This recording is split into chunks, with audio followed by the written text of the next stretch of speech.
सबसे पहले इम्पॉर्टेंट है ये जानना कि सोराइसिस क्या है। सोराइसिस हमारा एक ऑटो इम्यून कंडीशन है स्किन का। ये क्रॉनिक कंडीशन होता है जिसके अंदर आपकी जगह जगह पे स्किन पे बहुत सारे छोटे छोटे स्किन लेशंस होना स्टार्ट हो जाते हैं। Hello everyone, welcome to our channel doctor Rekha Saroha DRS homoeopathy. आज हम बात करने वाले हैं सोराइसिस के बारे में। क्या होता है सोराइसिस, क्या कारण होते हैं जिसके कारण से हमें सोराइसिस हो सकता है और किन कंडीशन में सोराइसिस बढ़ जाता है, क्या ये है नहीं है या किस तरीके से आप इसको ठीक कर सकते हैं। आज हम इस वीडियो में इसी बारे में बात करेंगे। ऑलरेडी हमने पहले भी इस पे एक वीडियो बनाया है, आप वो भी देख सकते हैं। आज हम बात करेंगे डिटेल में कि किस तरीके से हम इसको कवर करते हैं, किस तरीके से इसको ट्रीट करना है। चलिए शुरू करते हैं। सबसे पहले इम्पॉर्टेंट है ये जानना कि सोराइसिस क्या है। सोराइसिस हमारा एक ऑटो इम्यून कंडीशन है स्किन का। ये क्रॉनिक कंडीशन होता है जिसके अंदर आपकी जगह जगह पे स्किन पे बहुत सारे छोटे छोटे स्किन लेशंस होना स्टार्ट हो जाते हैं राउंड शेप के, या फिर जो स्किन होता है उसका जो सेल्स होता है उनकी ग्रोथ स्टार्ट हो जाती है और अलग से ही वो एरिया आपको बम्प्ड दिखाई देता है, स्केल्स दिखाई देते हैं या फिर रेड इन्फ्लेम्ड एरिया दिखाई देता है। कुछ केसेस में इसमें इचिंग होती है और कुछ केसेस में इसमें इचिंग नहीं होती है। यूजुअली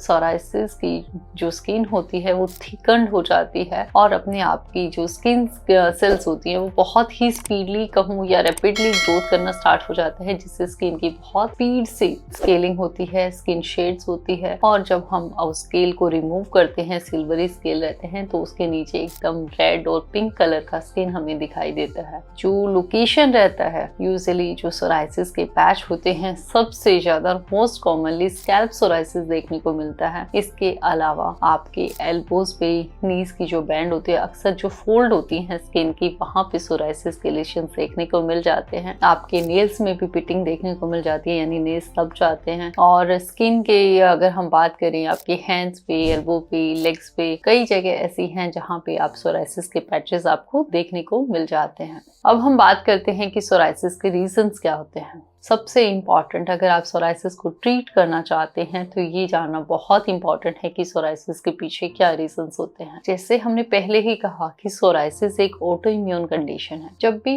हम बात करें कि ऑटो इम्यून है, दैट्स मीन कि ये हमारा इम्यून सिस्टम के कारण से होता है। जब आपका इम्यून सिस्टम हाइपर एक्टिव होना स्टार्ट हो जाता है तो वो जो आपके स्किन की सेल्स है उसको इरिटेट करता है, उसको एक्सफोलिएशन करना स्टार्ट कर देता है, स्केलिंग होना स्टार्ट हो जाता है। इस तरीके से जब भी आपका इम्यून सिस्टम हाइपर एक्टिव होगा तो इस तरीके की कुछ कंडीशंस देखने को मिल जाते हैं। और अगर आपकी फैमिली हिस्ट्री में भी किसी को सोराइसिस है तो भी आप काफी हद तक प्रोन हो जाते हैं कि आपको सोराइसिस हो सकता है। एनवायरमेंटल फैक्टर्स बहुत सारे हो सकते हैं, जैसे कि स्ट्रेस। अगर आपको बहुत ज़्यादा स्ट्रेस रहता है, फिजिकल, इमोशनल है, साइकोलॉजिकल स्ट्रेस है, तो भी आपको ऑटो इम्यून कंडीशंस डेवलप कर सकता है। इसके अलावा अगर आप नींद पूरी नहीं करते हैं, आपका इम्यून सिस्टम वीक होता है, तो भी ये एक कारण बनता है। आप स्मोकिंग करते हैं या अल्कोहल लेते हैं तो भी ये आपके लिए एक ट्रिगरिंग पॉइंट का काम करता है। ऐसे में भी आप प्रोन हो जाते हैं किसी भी ऑटो इम्यून डिसऑर्डर की तरफ।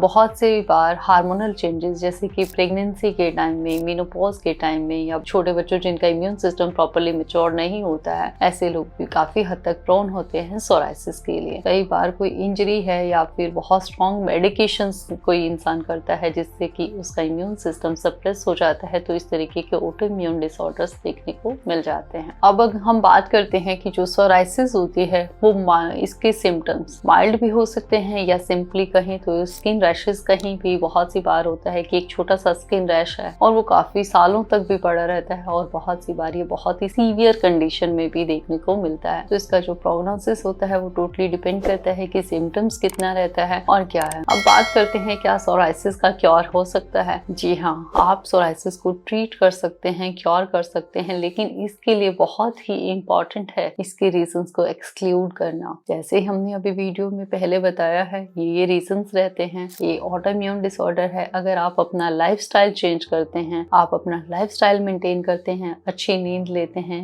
इन सारी चीजों का ख्याल रखते हैं, अपना खाना पीना बैलेंस डाइट लेते हैं, तो आप बीमारी से अपने आप को बचा सकते हैं और आप होम्योपैथिक मेडिसिन का यूज कर सकते हैं। होम्योपैथी में ऐसी बहुत सारी मेडिसिन होती हैं जो इंडिविजुअली आपके लिए होती हैं, कॉन्स्टिट्यूशन बेस्ड मेडिसिन होती हैं, जैसे कि आर्सेनिक एल्बम है, काली सल्फ है, हम लोग यूज करते हैं, पेट्रोलियम है, ग्रेफाइटिस है, ऐसी बहुत सारी मेडिसिन हैं जो कि डॉक्टर पर्टिकुलरली आपके कॉन्स्टिट्यूशन के अकॉर्डिंग ही आपको प्रेस्क्राइब करते हैं। अगर आप हमसे भी कंसल्ट करना चाहते हैं तो आप हमारे दिए गए नंबर पे कंसल्ट कर सकते हैं। सोराइसिस को अगर आप मैनेज करना चाहते हैं और इसके लिए छोटी छोटी टिप्स हैं उनका आप ध्यान रखें। सबसे पहले इंपॉर्टेंट है जो भी इसका ट्रिगरिंग फैक्टर है, स्ट्रेस है, स्लीप डिप्रिवेशन है, इनबैलेंस जो डाइट है, आप प्लीज उनको ध्यान दें। आप अपना लाइफस्टाइल करेक्ट करें। अगर आपका वेट ज्यादा है तो वेट को रिड्यूस कीजिए। एक्टिव लाइफस्टाइल रखिए सो दैट कि हमारा इम्यून सिस्टम अच्छा हो सके। अपनी स्किन के ऊपर आप उसको बार बार मॉइस्चराइज कर सकते हैं, बिकॉज विंटर सीजन में स्पेशली अगर मैं बात करूं तो सोराइसिस अपने पीक पे जाता है। ऐसे में इंपॉर्टेंट हो जाता है कि स्किन को मॉइस्ट रखा जाए सो दैट कि एक्सफोलिएशंस ज्यादा ना हो। आप रेगुलरली अपनी स्किन की क्लिनजिंग कर सकते हैं। इसके साथ साथ आप हेल्दी डाइट रख सकते हैं और सन एक्सपोजर सोराइसिस के लिए बहुत इंपॉर्टेंट होता है। सनबर्न होने से बचिए। बहुत ज्यादा देर तक लेटने की भी नीड नहीं है, बट यस हाँ, आप धूप में जरूर बैठिए। इससे सोराइसिस बहुत हद तक रिड्यूस होता है। एंड साथ में आप इनकी